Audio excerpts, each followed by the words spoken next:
right, so we've got something special for you guys today.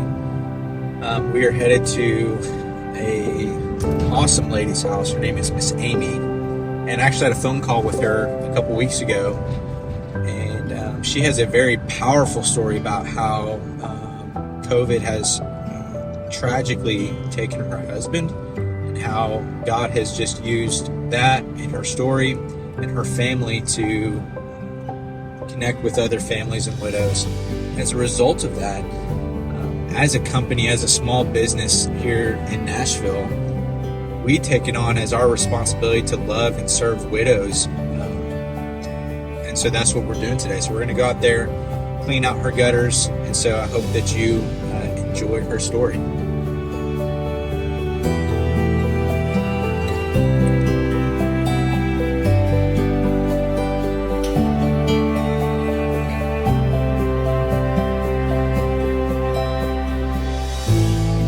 The first question is just, who is Miss Amy? It's an easy one to start with. It's also the hardest because it's so general. Yes, and it changes. I'm a grateful believer in Jesus. That's my identity. I am a mom. I'm a widowed wife. I'm an adventurer. I'm an employee now. I'm a homeschool mom. Before Kevin passed, I was a stay-at-home mom, homeschooling my 3 kids, and then when Jesus called him home to heaven, suddenly there was no income, and I had to work. So, yeah, I think that's who I am. Do I need to redo that? Oh, Are you sure? It's good. How did you and Kevin meet?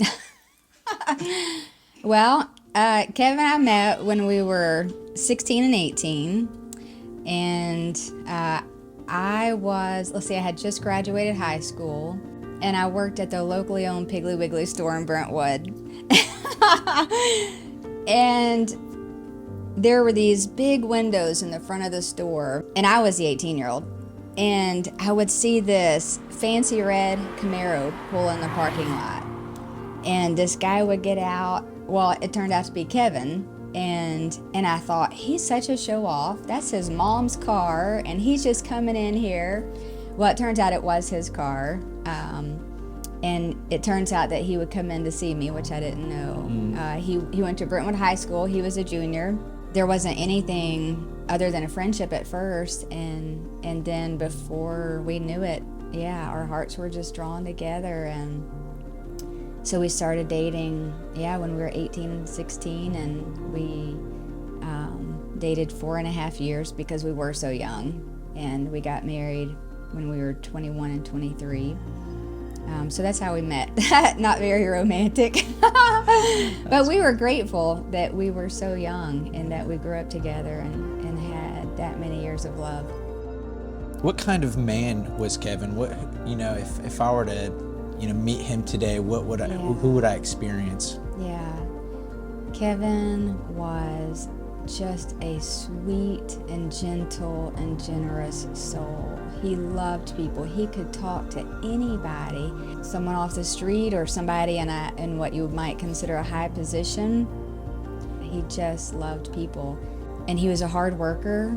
Like I said, I was a homemaker. And I just always knew I could count on Kevin to provide for our family and take care of us. And that was so important to him, to take care of us. He grew up in a large family. There were 6 siblings, and family was just very important to him. Me and the kids were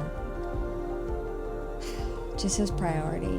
He loved racing. That was his passion. People at the racetrack called him Mayor because he knew everybody and he knew everything that was going on, and he would talk to everybody. I mean, that is just who he made everybody feel like they mattered. He just spent time with them.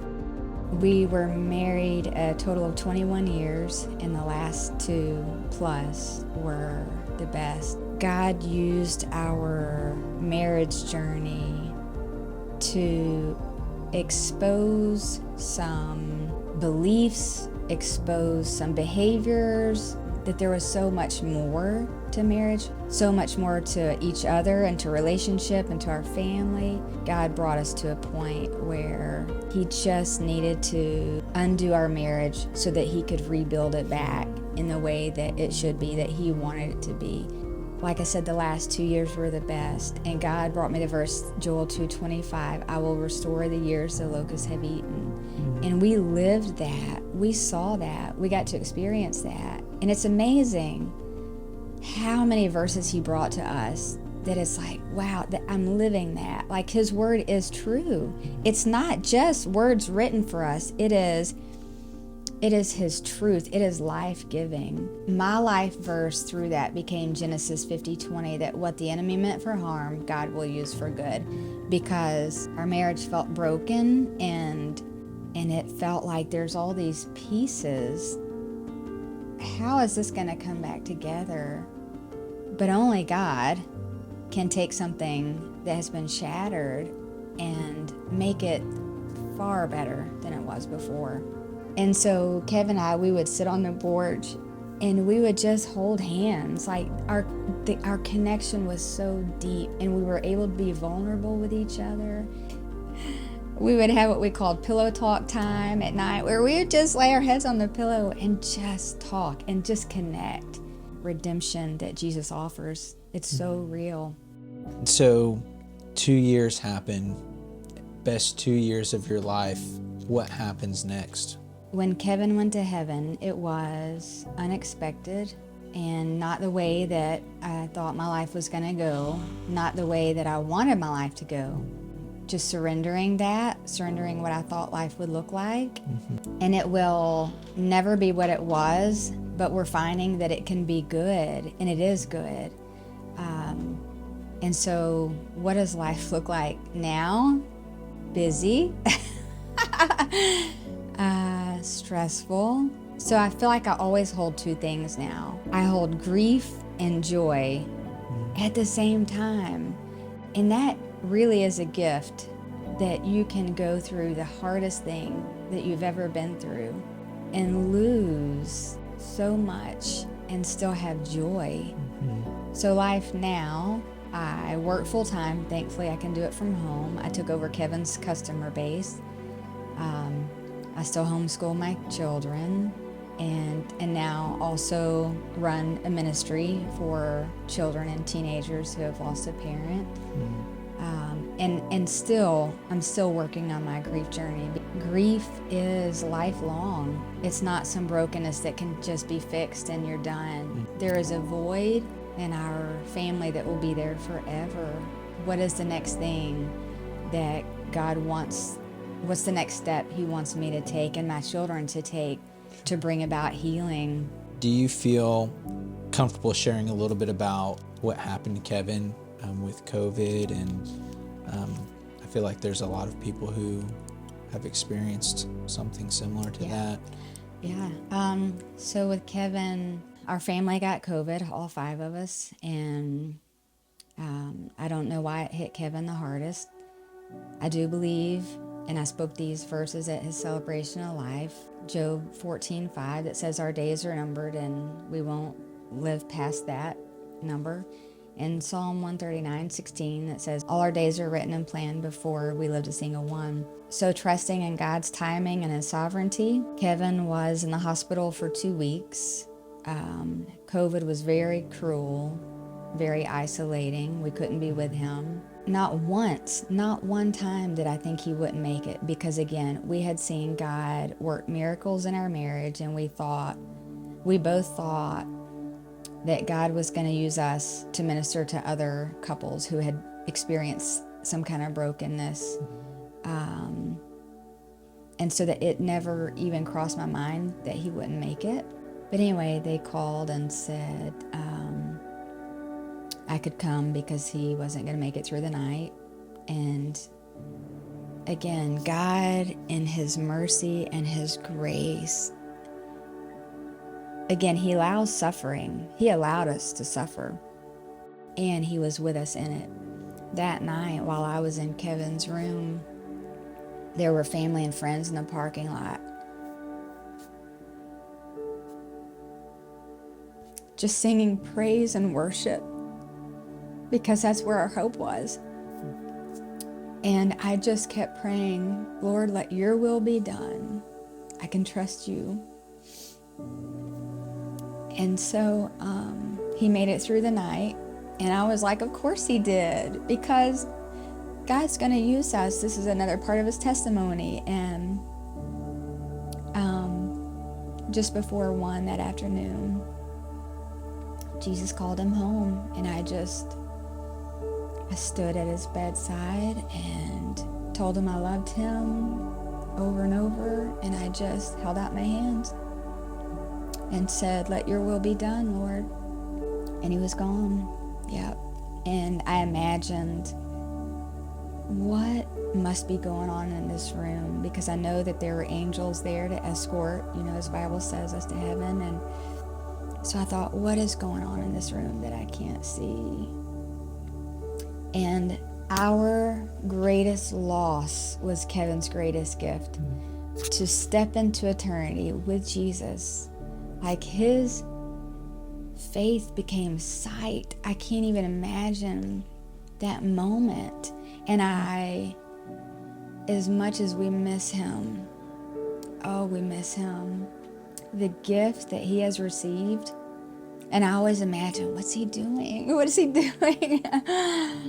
Yeah, I can't even imagine it. But that is our promise and our hope. And so we grieve, and we grieve with this hope. And heaven now is so much more real. Just before Kevin's passing, to me, heaven was like, okay, my future is secure. I don't think about it daily. I know one day when I pass from earth, I know where I'm going. And that was really the extent of it. But now it is so much more real. It is such a precious gift. And Jesus came more than to just give us a future with him.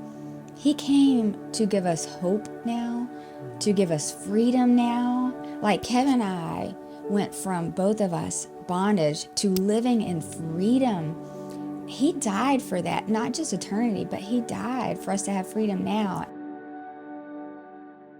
Through the journey that Kevin and I took in God healing our marriage and learning tools that Celebrate Recovery and having community, things we didn't have before. We didn't have tools, we didn't have community. And when you are in brokenness, the enemy wants to isolate you. And so when he passed, I knew, and that was the other thing, because all that we had seen God do in our marriage journey, when he passed, I did not know how. But I knew he would. I knew he would pull us through. And it was driving a stake in the ground saying, God, I don't know how I'm going to make it to tomorrow, but I trust you. And I could not, we're 2 years out now, and I could not imagine what that would look like. It was hour to hour, and sometimes truly minute to minute, that the pain. So anyway, 3 weeks after Kevin passed, I took the kids to Grief Share, which is a Christian-based ministry for those grieving. And so you watch a video and then you get a workbook that you work through. And so one Sunday morning, I was working in the Grief Share workbook. It shared the verse that I will never leave you nor forsake you. And we were living with my mom and dad at the time, because I couldn't come home. I couldn't come home without Kevin here yet. I was laying on their bathroom floor, just having a raw and real moment with the Lord, crying out, angry at him, being honest and just saying, I feel forsaken. I feel forsaken. How could you? And so an hour later, I'm sitting at church and I'm just waiting for church to start. And this lady approaches me and she said, I was at this thing this weekend and I saw this and I thought of you. And she handed me this little token, and it was that exact verse, I will never leave you nor forsake you. And it was just another moment where God just showed up and said, I hear you, and this is the truth. I will not leave you nor forsake you. And I knew that you would need this, and that's why I was working on this. He was already working out his answer before I even spoke it. When Kevin first passed, I was able to find support for myself as a new widow. I could not find it for my kids, not faith-based, which is critical. We grieve with hope. We don't grieve like the world grieves. I needed them to know that they were not alone. And when Kevin first passed, I knew no other young widows. I really thought we are the only ones walking this. So because I couldn't find community for them, God led me to create community for them. For years, I have hosted cousins camp at my house. God just led me, okay, this is what you know how to do, and this is the need that needs to be filled, and so let's combine those. And so Kevin went to heaven October 20th, 2021. March of 2022 is when God just, the Holy Spirit, the theme just keeps coming, and he's such just a gentle whisperer. We had Better Together summer camp, and had it in July of 2022, and we didn't know, my sister-in-law helped me, and we didn't know how it was going to go. Oh, sorry. I know I'm going to watch this and be like, oh, Amy, why were you? Okay. Take two. So July 2022, we had our first Better Together summer camp, and my sister-in-law and I had it, and we did not know what it was going to look like. We just knew that this is what God wanted us to do, and we just trusted that he would bring it all together. And it was sort of like, it's amazing when God asks you to do something outside of your comfort zone, and it's like there's that wrestling, like, Lord, I don't know if I can do this, but he wants you to. We had it on a Monday and a Tuesday from 10 to 2. We made a Facebook page and an Instagram page and just put it on there. And we ended up having 14 kids that had all lost a mom or a dad. And we had one mom drive from New Orleans just for camp, because she was in the same position. Her children had lost their dad, and she couldn't find faith-based community for her children. And we had a family come from Alabama. So the first year we had 14 kids. It's like mixing a vacation Bible school and field day all in one. And so we start the day with worship, and then we have games and competitions.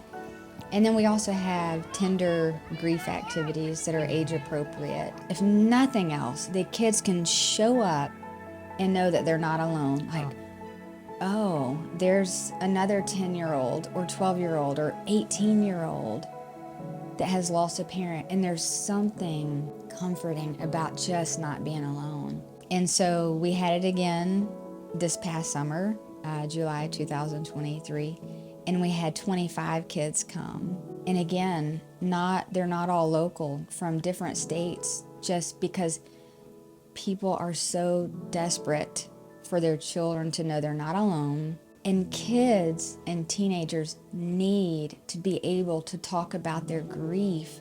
Going back to the bondage, this is childhood trauma. The kids have got to be able to have a safe space where they can talk about it and process it and not be alone in it, so they can work on that healing that Jesus brings. It's not even about Amy and Angie doing it. It is about what Jesus offers us, wanting them to have that opportunity now, not when they're, in their 40s and just now figuring out that they need to work through grief. So we're hosting it again this year. And it's gone from, at first it was just a summer camp. Like that is all I could do then. I was still heavy in grief, and we really want to build the community, the grief community, And so we're trying to host like a quarterly event. We had summer camp, and then we had a chili and campfire in the fall. At Christmas, I had a precious neighbor and his work team give us a generous financial gift that will allow us to, we're going to have a bowling party in the spring. And it is amazing, again, how God provides. And so we had a widow who learned about our camp. She runs summer camps on 8 acres in Williamson County, and she said, come have camp here. We were just doing it in my front and backyard, which was great. You know, I mean, it's like that's what God provided, and that's what we needed then. But now we'll have 8 acres and be able to expand, and God's orchestrations are incredible. When Kevin and I first started our journey, he had bought this family devotional that we would do every night. Now hold that thought. When my children and I were in Grief Share, the videos are led by Nancy Guthrie, who is an author and a speaker who has gone through her own grief journey, who shares hope. This widow who's invited us to have summer camp on her property knows Nancy Guthrie, and she's coming to our camp to hold a session for the parents. She's the same author that wrote that devotional. I just discovered that. These orchestrations is incredible. And that's not coincidence. Again, you can't write this stuff. That is God's divine orchestration. And it is, if we will just look for it, we will see it. It is everywhere. It is everywhere. I don't know how to run a grief camp. I don't have letters behind my name. I wasn't trained in it. Grief has been my teacher. The experience has been my teacher. The Holy Spirit has been my teacher. And the ideas that He gives us for camp, it is like, wow. Like the first camp, He showed me, and this was one of our activities, take raw eggs, because grief is very much like raw eggs. It is hard, it is messy, and it stinks. And we gave them to the kids, and they could write anything they wanted on the eggs. And then we slammed them against my privacy fence. That was one of their favorite activities, and they were so real. One boy wrote, Jesus help me. Somebody wrote, life sucks. Somebody wrote, why now? I mean, that they were able, because I think sometimes kids too maybe feel like they don't have the freedom to express those things with their parent, the surviving parent. Maybe they don't want to hurt them or trigger them. It is very much God-led, very much.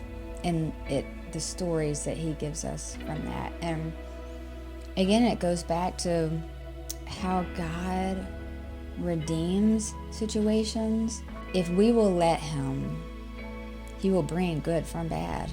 If we'll let Him. Yeah. So for the widow out there who has a young family, what advice or next steps would you recommend for them to process? Yeah. For a new widow, find community. It's out there.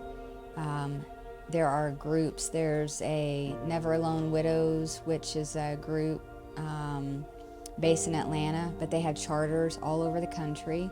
Yeah, Grief Share was a big help. My foundation was shattered, and Grief Share helped to bring that truth back to my mind, that God is in control, He's sovereign. So Grief Share was a big part of it, and that brought community. So just finding community, looking for that, being intentional. Google, I mean, just look online, search online for things. It is out there. And so for Better Together, if someone wanted to find us, we're on Facebook and Instagram right now. If you just look at Better Together Nashville, that's how they can find us on Facebook and Instagram. If there's one thing that Kevin would want everyone to know, what would that one thing be? Yeah. That no matter the bondage that you're in or the mindset that you have, if you think you're going to be like that all of your life, Jesus offers freedom, and he breaks chains. He would want people to know there is freedom. You don't have to know how. You just have to have a willing heart and say, Jesus, help. Kevin was a believer. There's a difference in being a believer, really, and accepting Jesus into your heart, which he had, and surrendering your life.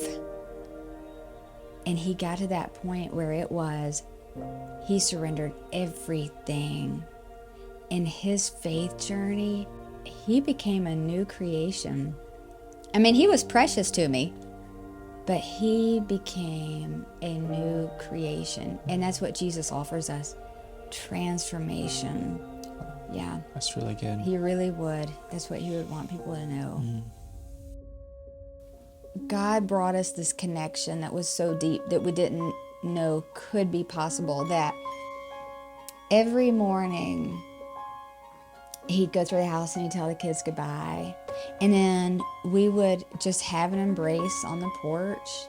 And then I'd watch him out, and he'd stop right there in his pickup truck at the road, and he'd roll his window down and, just one more bye and I love you. And I'd stand on the porch and wave as he went down the street. And that's what it became, just this incredible, precious gift of love, surrender, and connection. Yeah. You gotta take a deep breath after all this, huh? I know, it's a lot. Thank you for you're being welcome. willing to do this. Oh, you're welcome. Well, sweet. Okay, awesome. Well, I think it would be okay if Laney takes our picture. Okay.